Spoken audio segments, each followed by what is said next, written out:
Hello, അപ്പോൾ എല്ലാവർക്കും ഇന്നത്തെ വീഡിയോയിലേക്ക് സ്വാഗതം. ഞാനിന്ന് പാചകമായിട്ടാണ് വന്നേക്കണേ. രാവിലെ തന്നെ ബീഫൊക്കെ പുറത്ത് വെച്ച് അതിങ്ങനെ കട്ട് ചെയ്തുകൊണ്ടിരിക്കുകയാണ്. സാധാരണ കട്ട് ചെയ്താൽ വാങ്ങാറ്, ഈ തവണ കട്ട് ചെയ്തില്ലായിരുന്നു. അതുകൊണ്ട് ഭയങ്കര ബുദ്ധിമുട്ടായി, നമ്മൾ തന്നെ കട്ട് ചെയ്യേണ്ട വന്നു.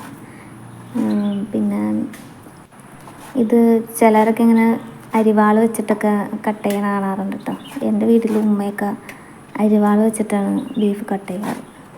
എനിക്കറിയില്ല, എനിക്കിങ്ങനെ കട്ടിങ് ടേബിൾ വെച്ച് അരിയാനറിയുള്ളൂ.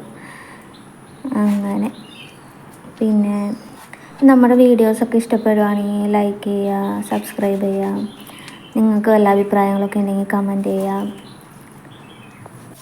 പിന്നെ പണ്ടൊക്കെ നമ്മുടെ വീട്ടിൽ ഉമ്മ വെക്കാറ് എങ്ങനെയായിരുന്നു എന്ന് വെച്ച് കഴിഞ്ഞാൽ, ഈ സവാളയും എല്ലാവരും കൂടി ഇട്ടിട്ട് ബീഫ് ഇട്ടിട്ട് വെളിച്ചെണ്ണയൊക്കെ ഒഴിച്ച് തിരുമ്മിയാണ് കറി വെച്ചുകൊണ്ടിരുന്നത്. അതൊരു വേറെ ടേസ്റ്റായിരുന്നു കേട്ടോ. പക്ഷെ ഞാനിപ്പോൾ അങ്ങനെയല്ല വെക്കുക. നമ്മൾ എല്ലാം വഴറ്റിയിട്ട് ബീഫ് ഇടാമെന്ന് വിചാരിച്ചു. അപ്പോൾ നമ്മൾ ഇഞ്ചി, പച്ചമുളക്, ഉള്ളി എല്ലാവരും കൂടി വഴറ്റിക്കൊണ്ടിരിക്കുകയാണ്. സവാള ഇട്ട് പിന്നെ തക്കാളി എല്ലാവരും കൂടി ഇട്ട് വഴറ്റി മസാലയൊക്കെ ഒരുമിച്ചിട്ടാണ് വഴറ്റുന്നത്. എന്നിട്ടാണ് നമ്മൾ ബീഫ് ഇതിലിട്ടിരുന്നത്. അപ്പം എൻ്റെ ഒരു കണക്കിനാണ് ഞാൻ എല്ലാവരും കൂടി ഒരു പാത്രത്തിൽ ഇങ്ങനെ വെച്ചിട്ട് ഒരുമിച്ച് ഇടാം. അല്ലാണ്ട് സെപ്പറേറ്റ് ഞാൻ മസാലകൾ ഇടാറില്ല. എനിക്കിങ്ങനെ കണ്ടു കഴിഞ്ഞാൽ അറിയാൻ പറ്റുള്ളൂ എത്ര മസാല വേണ്ടി വരും. അങ്ങനെയൊക്കെ ഞാനിങ്ങനെ പാത്രത്തിൽ ഇട്ടിട്ട് ഒരു അളവ് നോക്കിയാണ് അങ്ങനെയാണ് ഞാൻ മസാല ഉപയോഗിക്കാറുള്ളത്. അല്ലാണ്ട് ഡയറക്റ്റ് ഇടുമ്പോൾ എനിക്കത്ര ഇത് വരില്ല, എന്തോരം ആവശ്യമുണ്ട് അങ്ങനെയൊക്കെ ഒരു ഇത് വരില്ല, കണക്ക് വരില്ല. അതിങ്ങനെ പാത്രത്തിൽ കാണുമ്പോൾ എനിക്ക് എന്തോ കറക്റ്റാണ് അങ്ങനെ ഒരു ഇത് വരും.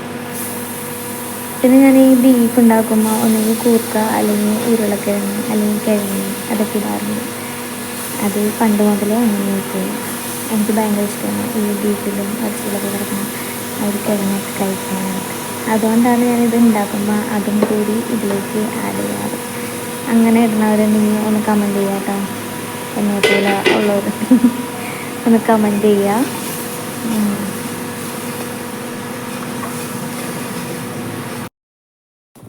ഇനി അടുത്തത് നെയ്ച്ചോറ് ഉണ്ടാക്കാനുള്ള തയ്യാറെടുപ്പിലാണ്. ഞാനെപ്പോഴും നെയ്ച്ചോറ് ഉണ്ടാക്കുമ്പോൾ നമ്മൾ മദ്രസയിലൊക്കെ പഠിച്ചുകൊണ്ടിരുന്നപ്പോൾ ആ ഒരു നെയ്ച്ചോറുണ്ടല്ലോ, ആ ഒരു നെയ്ച്ചോറിൻ്റെ ടേസ്റ്റ് നമ്മളുണ്ടാക്കുമ്പോൾ അത് ആവില്ല. ആ ഒരു ടേസ്റ്റ് പ്രത്യേക ടേസ്റ്റാണ്. പരിപ്പ് കറിയും നെയ്ച്ചോറും ബീഫ് കറിയും പുഡിൻ കറിയും കച്ചമ്പറും എല്ലാ അച്ചാറും എല്ലാ കറികളും കൂട്ടി കഴിക്കുമ്പോൾ എന്ത് ടേസ്റ്റായിരുന്നു. ആ ഒരു ഇതൊക്കെ നൊസ്റ്റൊക്കെ വരും. പക്ഷേ നമ്മളുണ്ടാക്കുമ്പോൾ അത്രയും അങ്ങോട്ട് ആവില്ല. അപ്പം ഞാൻ വീണ്ടും പറയാണ്, നമ്മുടെ വീഡിയോസ് എല്ലാവരും സബ്സ്ക്രൈബ് ചെയ്യുക, ലൈക്ക് ചെയ്യുക. പിന്നെ നിങ്ങളുടെ അഭിപ്രായങ്ങൾ കമൻസായിട്ട് അറിയിക്കുക. ഇതേപോലെ എന്തൊക്കെ മാറ്റങ്ങൾ വരുത്തണം അതൊക്കെ കമൻസായിട്ട് അറിയിക്കുക. നമ്മുടെ വീഡിയോസ് ഇഷ്ടപ്പെടുകയാണെങ്കിൽ അത് അറിയിക്കുക. അങ്ങനെ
കേക്ക് റെഡിയായി കിട്ടിയിട്ടുണ്ട്.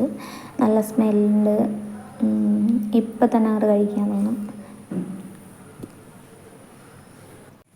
പിന്നെ എനിക്ക് ഒരു ഐസ്ക്രീം ഉണ്ടാക്കണമെന്ന് ഭയങ്കര മോഹം.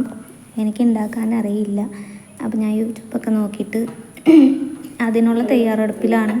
നമ്മളെപ്പോഴും വാങ്ങിയല്ലേ കഴിക്കാറ് ഈ ഐസ്ക്രീമൊക്കെ. അപ്പോൾ ഇടയ്ക്കൊക്കെ ഉണ്ടാക്കിയൊക്കെ കഴിക്കണമല്ലോ, എപ്പോഴും വാങ്ങിയാൽ പോരല്ലോ. അപ്പോൾ അങ്ങനെ യൂട്യൂബ് സെർച്ച് ചെയ്തിട്ട് അതേപോലെ ഉണ്ടാക്കി കഴിഞ്ഞപ്പോൾ വലിയ തരക്കേടില്ലാത്ത രീതിയിൽ എനിക്ക് ഐസ്ക്രീം റെഡിയായി കിട്ടിയിട്ടുണ്ട് കേട്ടോ. വെച്ച് ഒരു 6 മണിക്കൂർ കഴിഞ്ഞതിന് ശേഷമാണ് ഞാനത് എടുത്ത് കഴിഞ്ഞപ്പോൾ അത്യാവശ്യം ടേസ്റ്റോട് കൂടി, ഞാൻ പപ്പായ ഇട്ടാണ് ഞാൻ ഉണ്ടാക്കിയത്, അത്യാവശ്യം ടേസ്റ്റോട് കൂടി എനിക്ക് ഐസ്ക്രീമായി കിട്ടി. വളരെ കുറച്ച് ക്വാണ്ടിറ്റിയിൽ ഉണ്ടാക്കിയുള്ളൂ, പക്ഷെ അത് നല്ല രീതിയിൽ തന്നെ ഉണ്ടായി കിട്ടിട്ടോ.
രാത്രിയായപ്പോൾ ഒരു കഞ്ഞിയാണ് കുടിച്ചത്.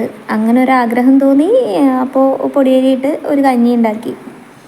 അങ്ങനെ അതും കുടിച്ച്. ബായ്.